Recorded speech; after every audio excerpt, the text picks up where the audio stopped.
Welcome to The Change, a podcast about the changes in life that shake, break, and make us. I'm Laura, a 45-year-old writer, podcaster, and mum who has until recently always loved change. And I'm Cathy, a 53-year-old writer, podcaster, and mum, and change is actually my kryptonite. We acknowledge the traditional owners of country throughout Australia on which this podcast is recorded and recognise the continuing connections to lands, waters and communities.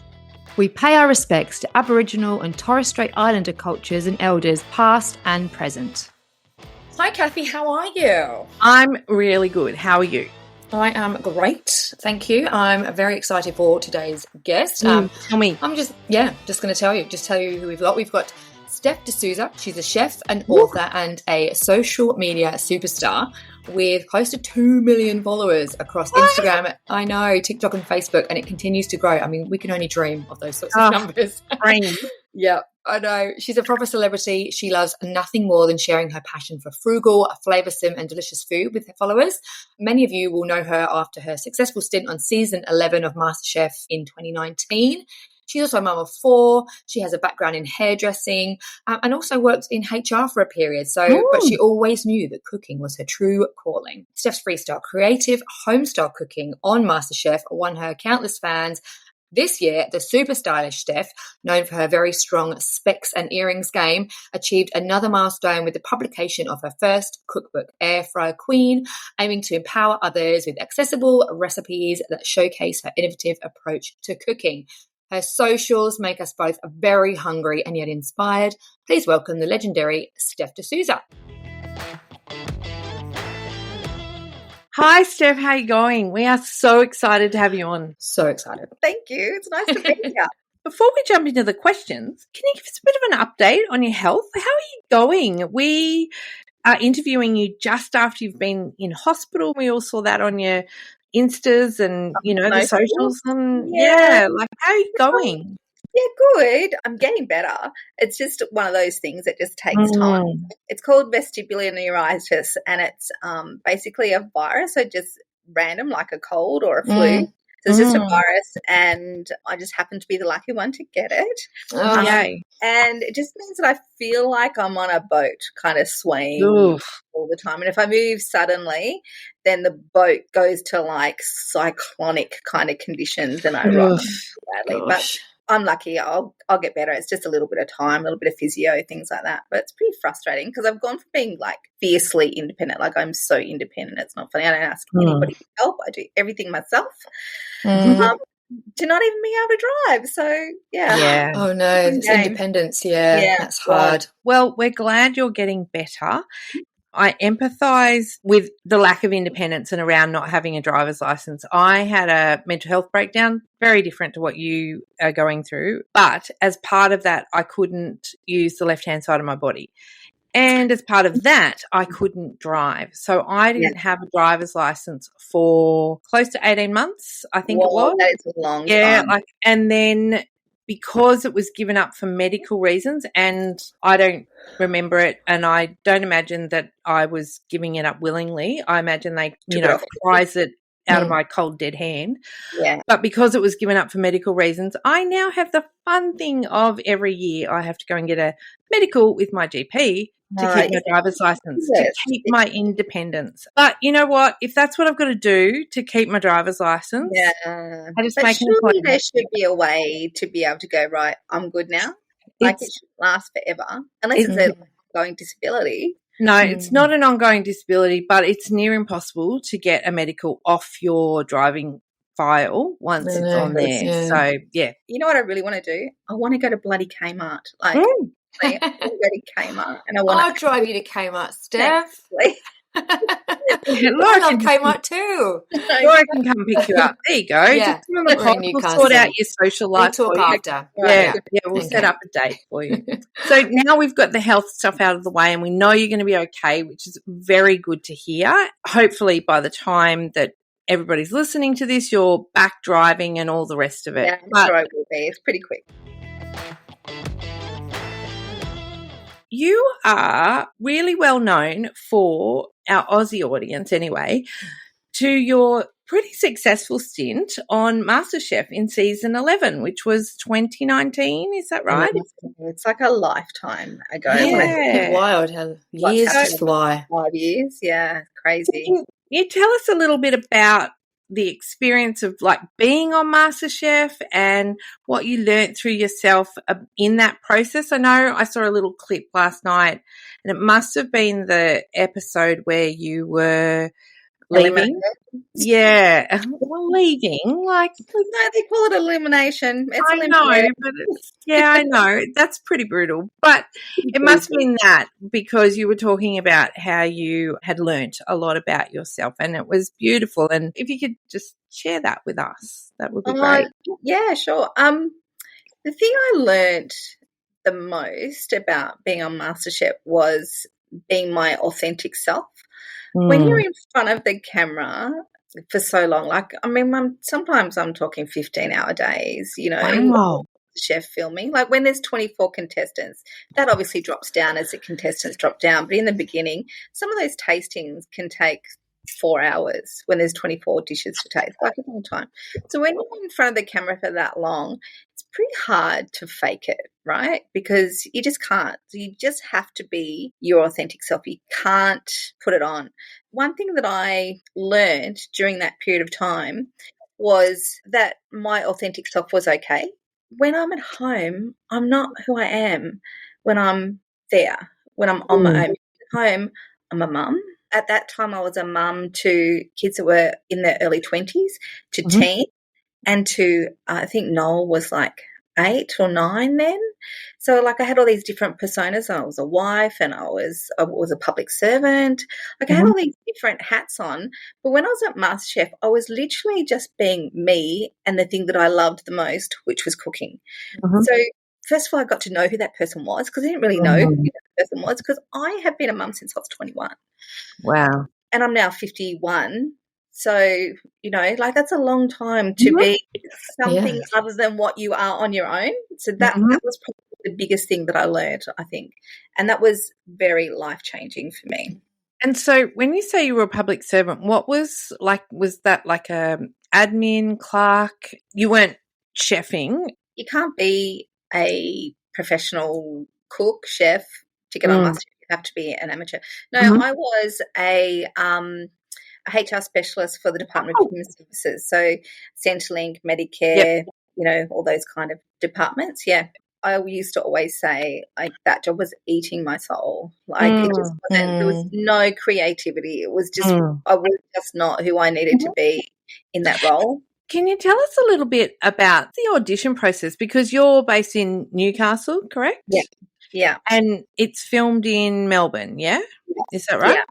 So how does a gal from Newcastle, who is a HR specialist, get to being in the top 24 or the top 20 on MasterChef? Like, that blows my mind. Like, how does that even happen? It took me 3 years. So I auditioned 3 years before I got on. I went through the audition process. So it's changed now because of COVID, but when I was auditioning, you put in a written application.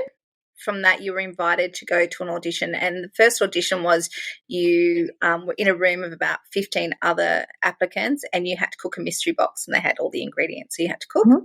And then you would go to a room after that, and you would be told if you were invited to come back again in a couple of days' time to cook your specialty dish. So from those 15 people, there's usually only 2 or 3 people were selected from that 15. And these auditions went on for days. So there was like thousands of people that were, and it was narrowed down. So then you come back in 2 days' time. And you in Sydney? Yeah, that was in Sydney. It was in a cooking school in Sydney. So then you would go back and you would cook your specialty dish, whatever that was. One that got me in my specialty dish was it's like an Asian rice paper roll, and I made my own hoisin sauce and chili oil and stuff like that. Wow. Okay, we're coming over for lunch after Laura's taken you to Kmart, and I've got to drive there from Wollongong, so you've got plenty of time to cook. I've got plenty of time to get it ready and to practice it because I haven't cooked it in a long time. So then from that audition, the same thing happens again. You all get put, there's about 15 of you get put into a room and you get told who's through again.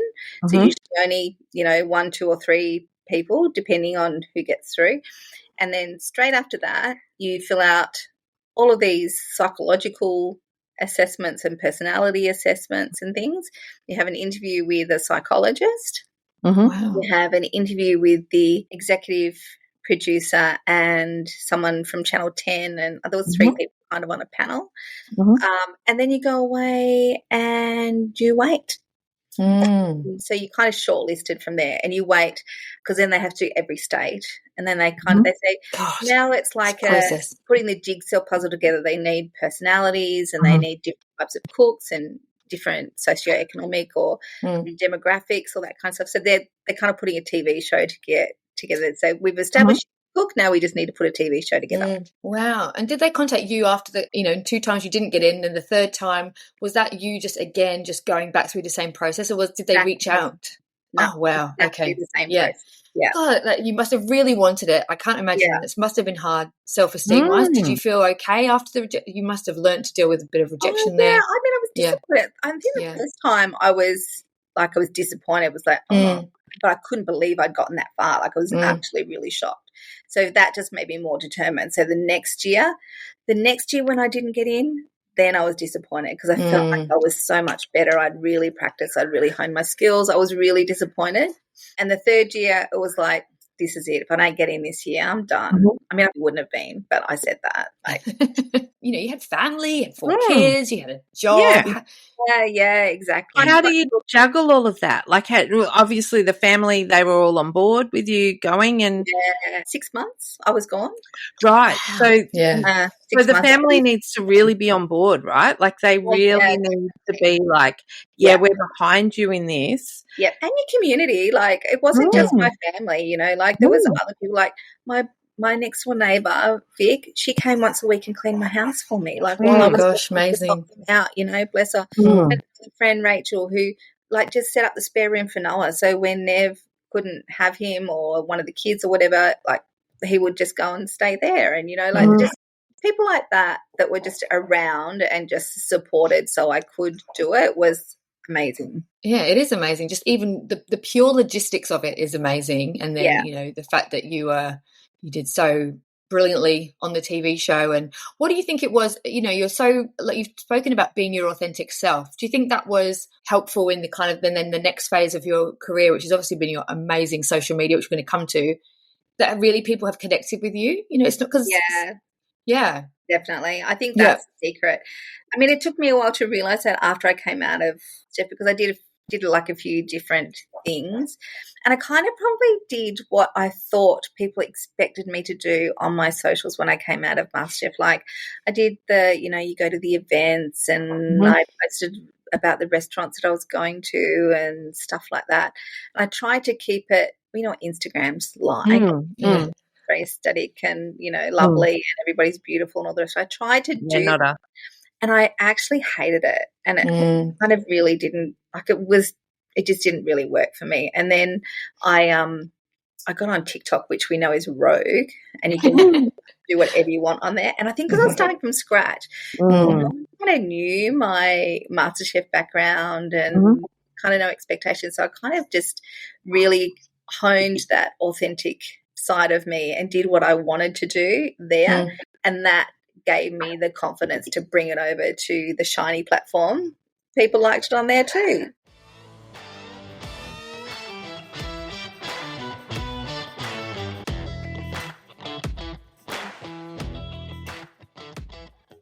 So in that 6 months while you're away, you've gone away and you're living in Melbourne, and so are they giving you training? Like, do you do cooking training, or it's like every day it's kind of what we see on the show? How does that all work? Because I love cooking, but my mind can't process any of that. No, you're not giving training. You really, but you are immersed in it, which is the training that you get. So you are surrounded by 23 other people that are as obsessed with cooking and food as what you are. You have no social media, you have no phone, you have no family, you have no life, essentially. You don't really, apart from going to the studio and going back to the house, that's all you do.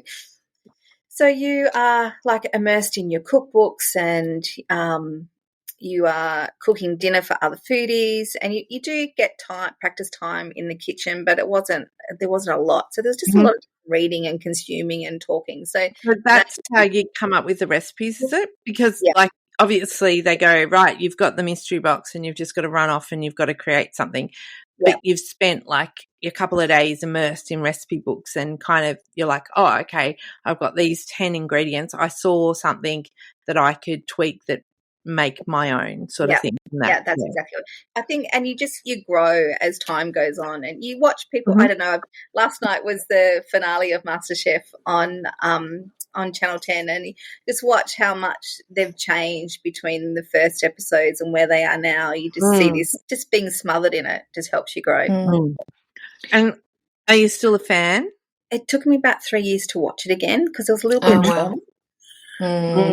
Because you knew the behind scenes and you going on, but no, like totally in love with it again now. And how did you reintegrate into your life after that time away? Like, it was big changes personally for you. Obviously, having a profile, you went in, just as a contestant, you come out as someone, a celebrity essentially. Yeah. How did your family feel when you came out the other side? Yeah, I know that they were great. Like, they were so supportive, and they probably loved the journey as much as what I did, really. It was tough when I came home. I think I'd been on this adrenaline junkie high for literally probably 9 months, because it's 3 months before you start filming of that audition process and stuff. About 9 months, and you come home and, like, you go from here to here. And when I came home, like, it still wasn't on TV, so I still couldn't really talk about it or tell anybody about it or anything. So it was pretty, like, my husband actually took my car keys off me for about 3 weeks because, like, the brain fog and concentrate was a real thing. So that took a little while to sort of, I guess, adjust and integrate back into the family. But I never integrated back the way I was when I went in, which was a very deliberate thing, because when I went in, I'd been the main carer, homemaker, all that kind of stuff before I left, which was a deliberate decision on our part. I wanted to not work full time. I liked that role. So that was, I guess, a deliberate action. But while I was away, things like Nev became the manager of Noah's soccer team. Now, I have never, ever joined that WhatsApp group of the parents because I want to know. I want you to tell me on Saturday morning what time Noah's playing and where I'm going. And, like, that's been 5 years since, so I have nothing to do with that, and he just completely consumes that. Other things like Nev's more involved now with our finances, where I used to just, pay everything and do everything, whereas while I was away, he had to deal with that stuff. So it's kind of made our life more, as far as that's concerned, more of a shared thing rather than a priority for me, which was a real bonus. It sounds like a sort of more equal partnership after that, perhaps. Yeah. It was like a logical time to do that too, because the kids were older. I was at a point where I wanted to get back into the workforce full time and, like, progress my career, whereas we'd always put his career first because of that. So it was just timing as well. It all worked out well. Yeah. Can I just ask as well about your job? Like, obviously your HR going in, did you retain your job? Did you go on pause? Did you quit? What happened with that? No, I was very, very fortunate in that I got a voluntary redundancy just before great. I went on to MasterChef. But my plan was to quit anyway. Like, I'd been my long service leave and holidays and stuff like that for this, and my plan was to leave and to not go back, because I knew this. If I did go back, that was it. Like, I would be there until I retired. Like, it wasn't a bad job. The conditions were fantastic. The pay was really good. I was in a really good position. Great colleagues, but I just didn't want to do that for the rest of my life. So I needed to go no. And my boss, bless her, she would ring me, once a month or send me a message, go, "Do you want your job back? Do you want your job back?" It had to be. I mean, I was really thankful. Actually, when I signed my book to her, I actually thanked her when I signed it, saying, "Thank you for asking that, because every time you did it just made me think about it and reinforce that I just didn't want to go back and didn't want to do that again." Yeah, sort of cemented that in your mind. Yeah, it did, yeah. Sweet government salaries. I mean, they're not the most wonderful in the world, but they are sweet, and they come with conditions and they come with security, like there's an element of security. Yeah. Yeah. The superannuation is amazing. So there's very Yeah. reasons why you want to keep it. Yeah. I think that transition of the emotional load off us as mums sounds wonderful, and my husband had to certainly pick up that when I was very unwell, because I just physically couldn't. I just wasn't there. I mean, I was physically there, but I just wasn't present at all.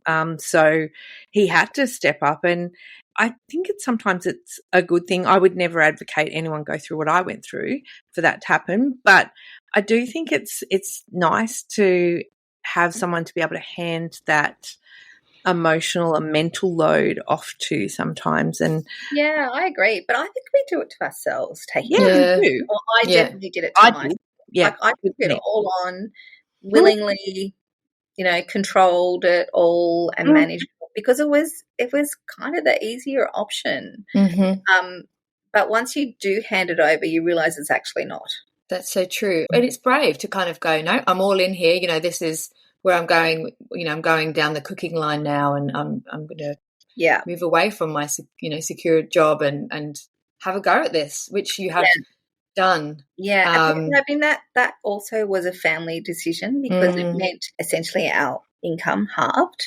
And the redundancy was basically a year's wages to keep me going. But, I didn't really earn an awful lot for 4 years after I left. What does work look like for you now? Kitchen looks like a studio. I've got lights and tripods and stuff everywhere. So I work from home. I have one person that works for me full time now, which is, that's a relatively new thing, which is exciting. I spend my days doom scrolling, getting inspiration, filming content, coming up with ideas, writing recipes, podcast interviews, radio interviews. About once a month I go down to Channel 7. I do the morning show or Sunrise. I do demonstrations at festivals. Like lots of different, like it's pretty varied actually. Yeah. So all of those cool. kind of festivals and things like that, they're like paid promotional sort of opportunities. Yeah. So kind of like a speaker, like a speaking tour kind of thing. You're a chefing tour. Yeah, that's right. Like I'm off to New Zealand at the end of August to do their version of Good Food and Wine Show. So they have a museum on the coast of New Zealand. So I'm going to go there to do that, which is amazing. It's the first international thing. But that's really cool. That's very cool. And on your social media stuff, which is obviously what you spend a lot of time creating amazing content, like it's insane how much it's taken off. Like we bumped into each other I guess it would have been 2019 or 2020. Maybe it was just after you left. Yeah, I think so. 2020. And we were both doing I was on a different podcast. You had your podcast in Newcastle and we were both using the same studio. And that's when I first met you in person. I remember following you straight away on Instagram or what have you after that in-person connection, and just watching the numbers. It must be quite incredible. Certainly for me, for me it's incredible to see it from the outside, and they are insane. You've got nearly 2 million across TikTok, Instagram, Facebook, which is a lot of people. I know it's a lot. It really blows my brain, like how. It's wild. I know it is wild. Yeah. And it's happened really quickly. So I hit 1 million about 3 weeks ago, I think, on Instagram. Wow. Yeah. Congratulations. Wow. I celebrated in my jammies. I looked back 12 months ago to see where I was 12 months ago, just for my own curiosity. And almost exactly 12 months prior, I had 200,000 followers on Instagram. So I'd grown 800,000 in a year. And is that just the momentum, do you think? Obviously, you've been doing the relatable cooking content for some time. How do you think that has just built so rapidly? I think I've just worked out what people like. I think everyone talks about the algorithm. The algorithm is essentially feeding people what they want to see. That's what the algorithm is. And so I guess I've just worked out what people want to see, and that is they want someone who is relatable. They want recipes that they don't have to go to the Himalayas to get a specific salt or a truffle. They want to go to Aldi and be able to get the ingredients. Yeah. They want it to be quick. They want it to be relatively nutritious. They want it to be easy. all those kinds of things. And I think we just managed to bundle that up into a quick, easy reel for them to watch. That's literally so good. That's it. That is it, Yeah. I've been lucky enough that I've had some viral reels, which, is it's a nice little bonus. You get lots of followers from virals, but I've grown pretty consistently by about 4% every 30 days for about 18 months now. Wow. And content creation, like we do it in a very, very tiny way. And I find it really hard work. Like even just coming up with refreshed posts on Instagram and things. Yeah. It is a lot of work. And I think a lot of people don't understand that creating content it's a job. It's hard work. Do you find the inspiration can sometimes be quite taxing, or, to keep coming up with fresh things and to keep its performance as art as much as anything else? How do you find it? The ideas, I guess, is the tricky bit. Yeah. Coming up with the new ideas. Being in front of the camera, I love that part of it. The cooking part of it, that's the easy for me. Yeah. It's the ideas. So that's that, I'm constantly scrolling and looking for inspiration and reading my comments and looking for inspiration in there and asking my followers what they want to see. What they want. Yeah. So that's it. I've worked out each reel I make takes me 4 hours from beginning to end. That's not looking, that doesn't include the inspiration. That is literally from having the idea to writing the recipe, going to the supermarket, prepping, filming, editing, voiceover, posting, commenting on comments. So that's a significant amount of what I do. I mean, I guess if you think of like a work day, you do 2 reels, like, if a work day is like 8 hours, you can do 2 reels in a day. I mean, obviously you don't, because that would be absolutely exhausting, I would imagine. Sometimes I do 5. 5 reels in a day. Film 5. So I don't do that so much now, but part of my growth strategy was being prolific. I used to post 3 times 3 recipes a day when I was in my major growth mode. So I would sometimes film 5 in a day, and I would just edit 1 a day as I went. Wow. Is the person you have working for you doing social media with you, or, No, what we're working on is building I've got a recipe site, but I hate it, and I hate doing it.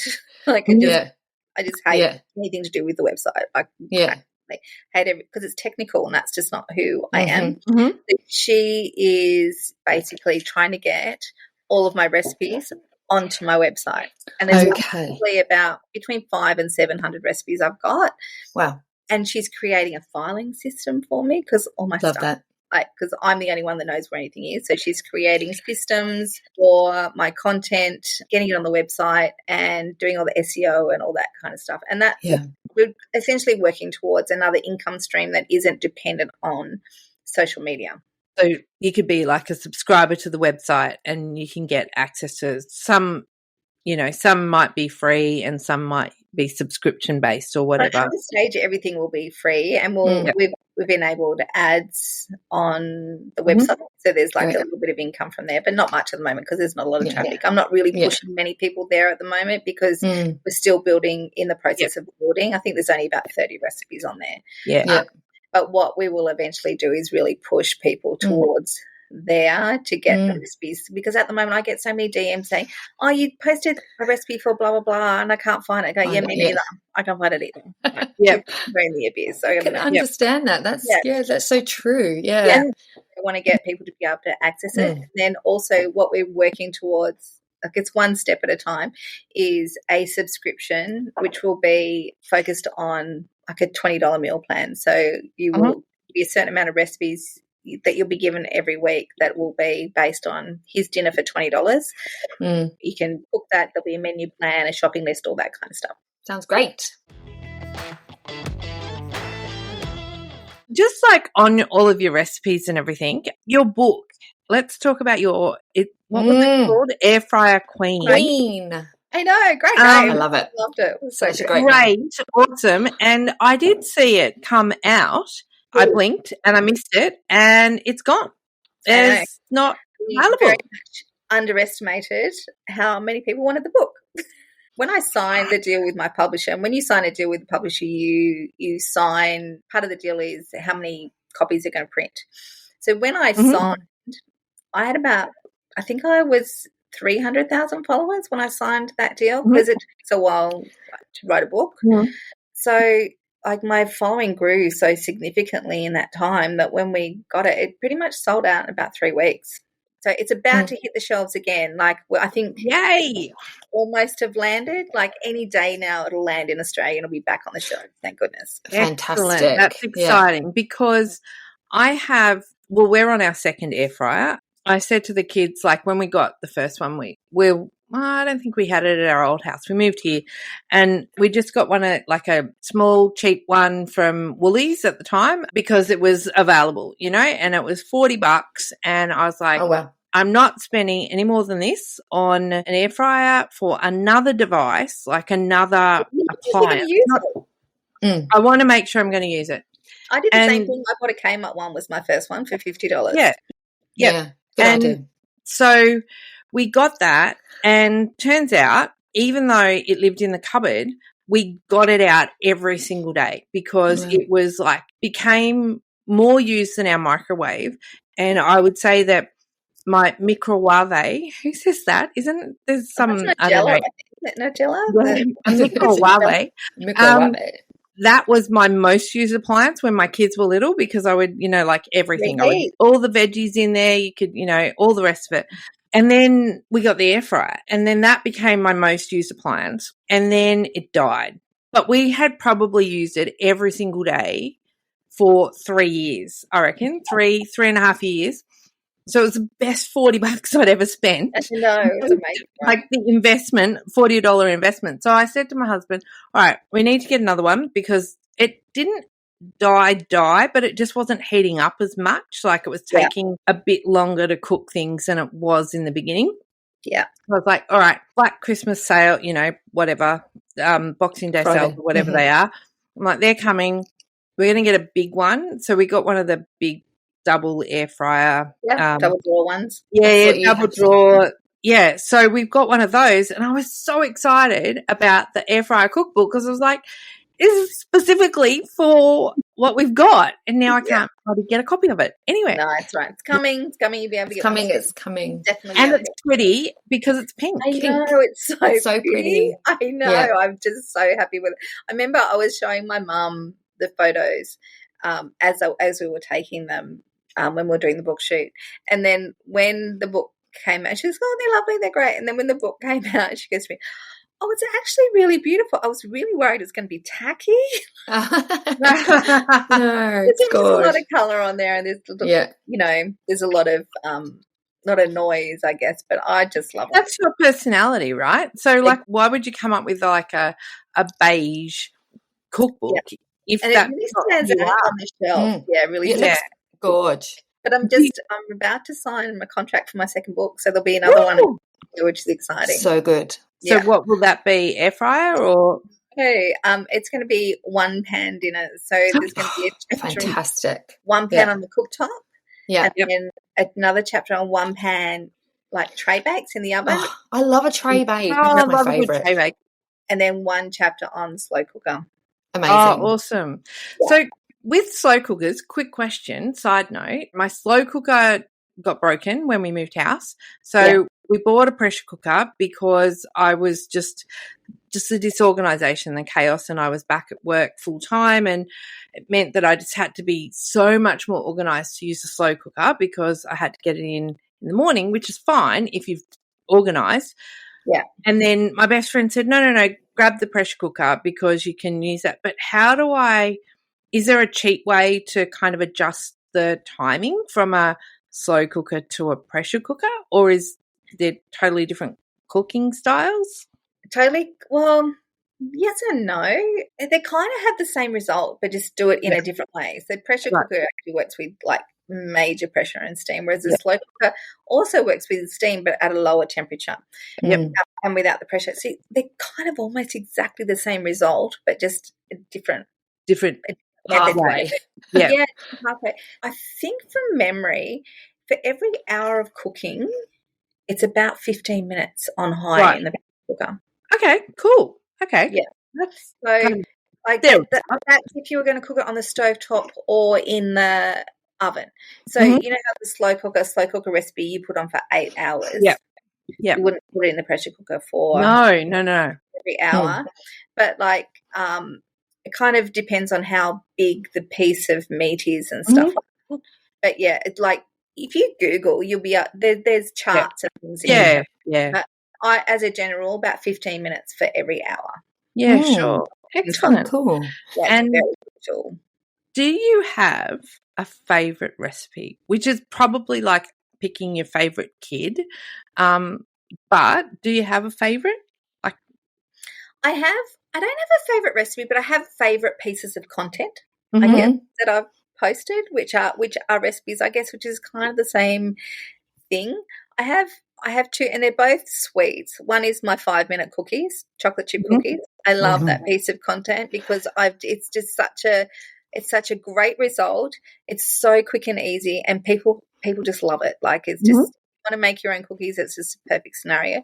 And the other piece of content I love, which honestly is the story is hilarious. I'd literally been out for coffee with this group of ladies that are significantly older than me, and they were talking about this recipe that used the whole orange blender cake, and they were talking about it the week before, and then I got COVID and I didn't have any content made, and I woke up and I thought, I've got to make some content. I'm going to do that whole orange blender cake. Like I look at that piece of content now, I sound and I look so awful. I'm so unwell.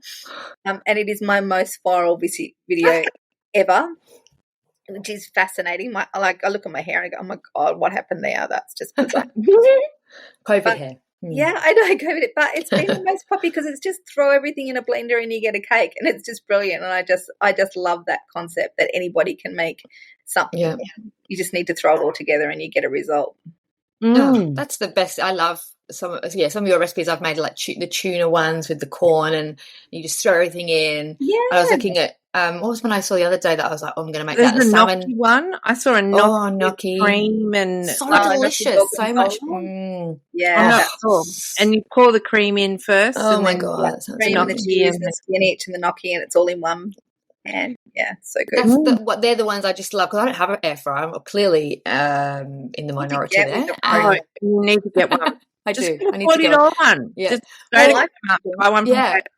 I've never thought about it, but Steph, looking through all Steph's contents, I'm like, clearly, I need to get one. Yeah. Honestly, it's actually I bought the air fryer. I didn't really adopt it. I did a few pieces of content with it because it was kind of trendy at the time. It's actually my son, who he's about to turn 16 now. He really adopted it. Like he just really adopted it to cook things. Like he would come home from school, chop himself up a potato and make himself a thing of potato chips in the air fryer. Yum. He was reheating everything in it, and he was just using it all the time. And I thought, well, like, I don't know. It just seemed like he showed me how useful it was, I guess.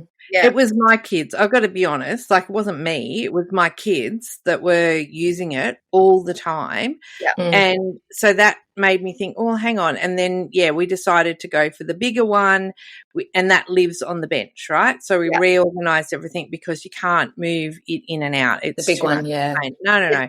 Yeah, that Ninja one is really big, and it's quite heavy too. So you need but it's kind of using it every day. Yeah, make it a bit of a feature in the kitchen, and I mean it's useful. Like I use it all the time, and even as you say, I've made pavlovas in it.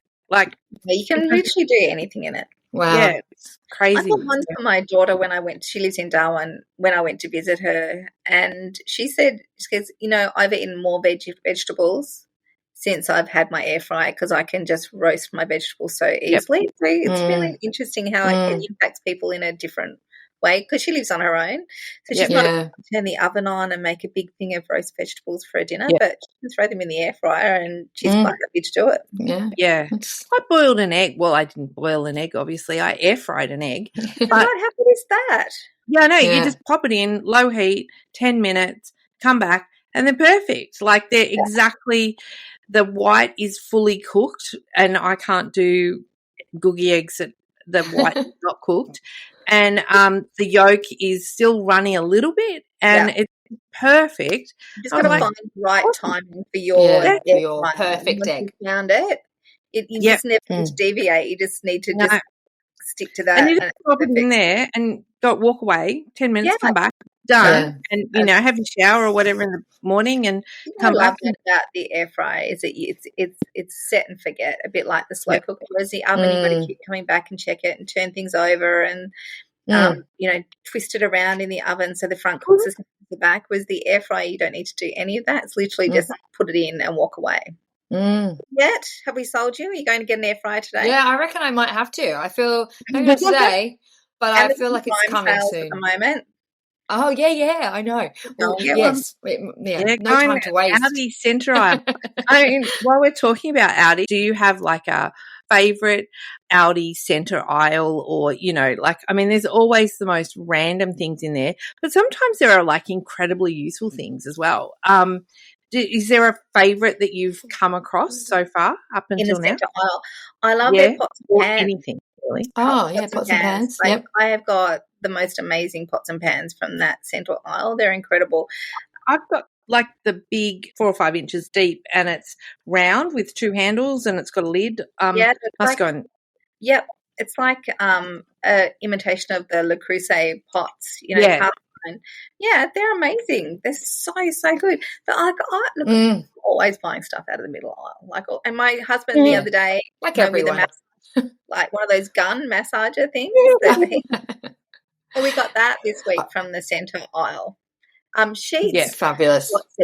It's bath mats, like just everything. Like always good bargains to be found. Oh, there's so many good bargains.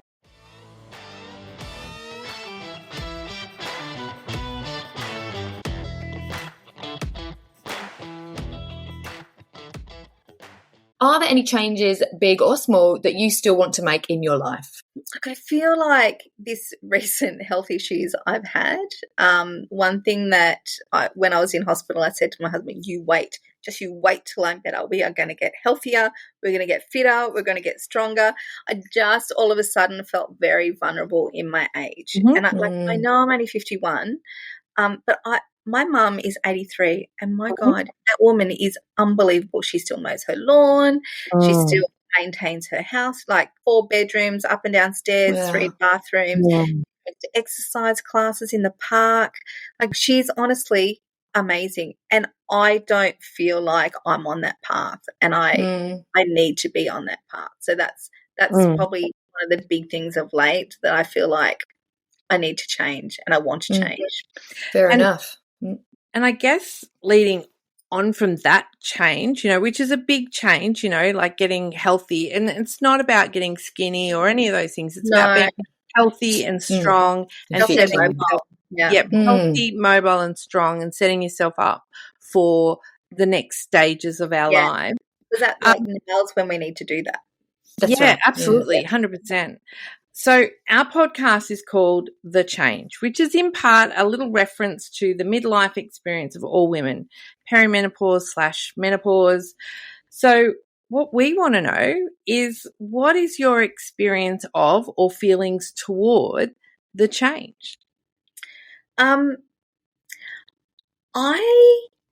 went through the change before it was trendy because I feel like it's a bit trendy now and like everybody knows it. We're trying to make it so. And like there's things you can do about it, right?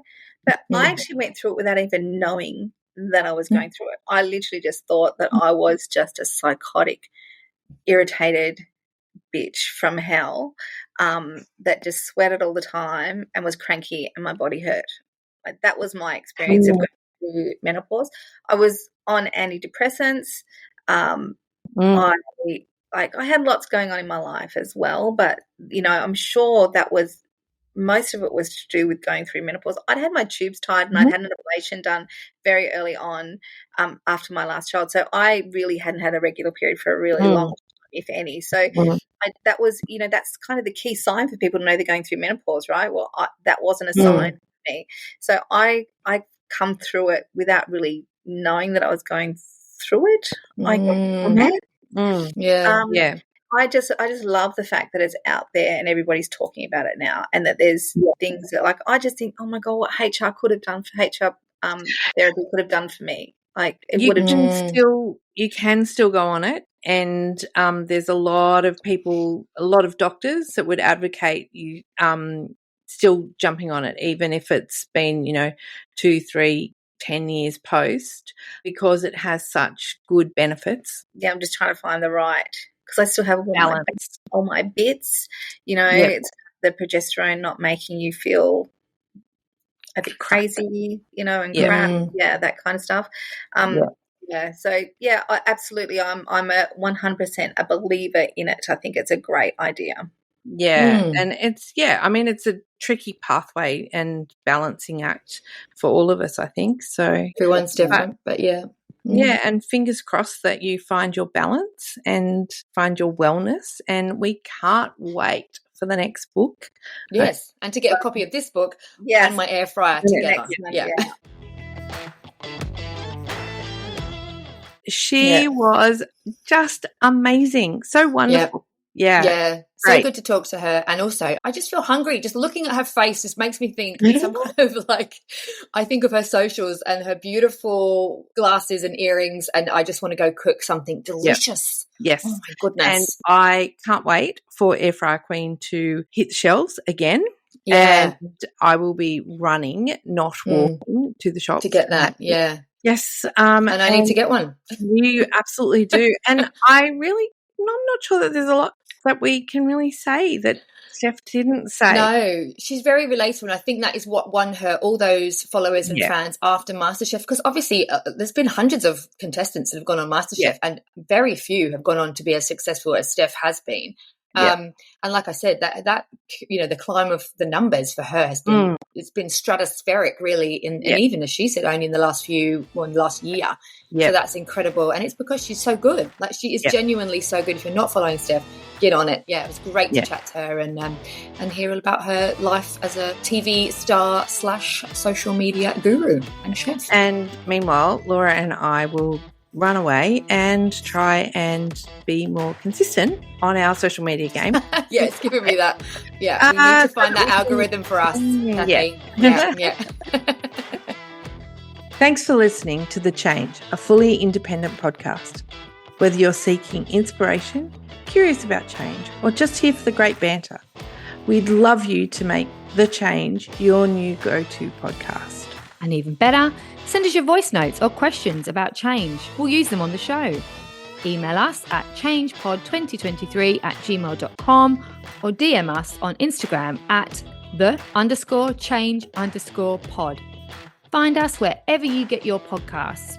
And don't forget to follow us on Instagram for more on The Change.